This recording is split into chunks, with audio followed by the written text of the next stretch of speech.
Bonjour à tous et merci de vos présences. Je suis Catherine Djoumi-Narva, je suis diplômée comme psychologue depuis 1994 et j'ai exercé comme salariée dans des institutions associatives de protection de l'enfance jusqu'en 2014. Et j'ouvre ma consultation en 2007. Mes formations et mes orientations de thérapeute sont la systémie, la psychogénéalogie. J'accompagne par le jeu et la créativité et j'ai une approche tournée vers le corps et les sensations, les émotions, la méditation, auprès des familles, des couples, des enfants, adolescents et adultes. C'est dans ce contexte que je reprends une thérapie et là, j'ai une rencontre avec le rêve éveillé libre qui m'ouvre une voie. Il m'apparaît alors que c'est une évidence, je vais poursuivre par une formation en rêve éveillé libre. Et je vais ainsi pouvoir partager cette approche globale avec les patients. D'autant que ça arrive à point nommé, puisqu'à ce moment-là, je suis supervisée par une personne, une thérapeute, qui est d'orientation transpersonnelle. Et comme j'ai reçu de mes thérapeutes, des formateurs, des patients, j'ai beaucoup reçu en travaillant cette écriture et dans cette recherche. Alors, comme j'ai été nourrie aujourd'hui, je suis heureuse de partager avec vous, professionnels et thérapeutes, ce travail. Ce travail est effectué à partir d'une cure d'une patiente que j'ai prénommée Carole. Carole a vécu en séance 52 rêves éveillés libres.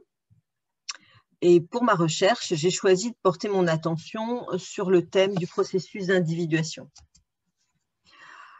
Alors, j'ai un certain nombre de références. Je vous présente trois ouvrages en particulier. Celui de Georges Romé, Un escalier vers le ciel, pour son analyse des symboles dans les rêves éveillés libres. Un livre parmi d'autres sur le processus d'individuation selon Jung. Et j'ai également découvert l'ouvrage de Marie-Claire Dolguin-Loyer, Les saisons de l'âme, ou des labours aux moissons, qui est en fait une analyse jungienne des contes de fées.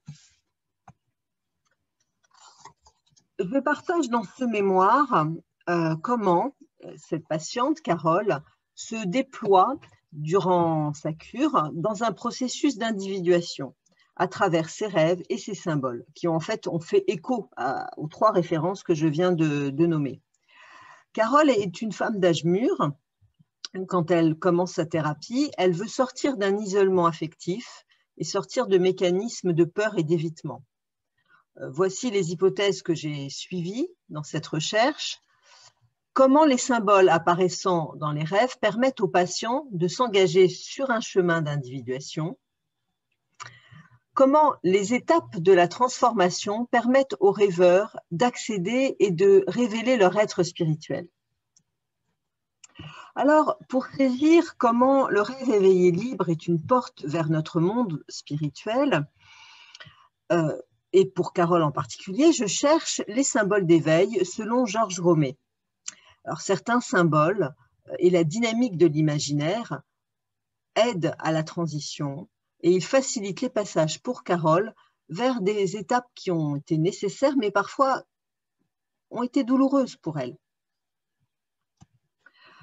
Voici les symboles d'éveil selon Georges Romé. Donc, vous y retrouvez les éclaireurs, les entraîneurs, les éveilleurs de l'esprit et ainsi aussi les symboles qu'il a nommés dans la lumière. Alors, tous ces symboles, vous les retrouverez dans les rêves éveillés libres, dans le mémoire qui se retrouve sur le site de l'association et de l'école.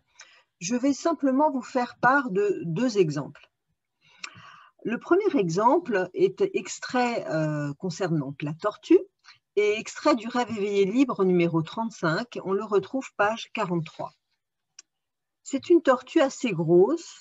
Ça balance entre une tortue aquatique et terrestre. En tout cas, elle est sur la terre. Elle est assez grosse, très grosse en fait, parce que je peux monter dessus. Nous sommes sur un chemin de terre un peu cabossé, avec des creux et des bosses. C'est difficile d'y monter. C'est comme une escalade, s'agripper à ses écailles, ça glisse. Deuxième extrait choisi concernant l'étoile, dans le rêve éveillé libre, numéro 42, page 65. C'est la nuit, je suis un peu perdue. Je cherche un guide, je marche. Je peux me guider avec les étoiles, je connais les étoiles. Il fait un peu froid, c'est la nuit. Je dois peut-être m'arrêter. Je suis les étoiles, l'étoile du berger, je connais bien. Je sais naviguer avec les étoiles, moi. Les étoiles me guident, peut-être comme avec les âmes des morts. Si je porte une attention sur l'évolution de Carole, je constate que le rêve lui a ouvert le chemin vers un mieux-être global et je perçois le processus d'individuation.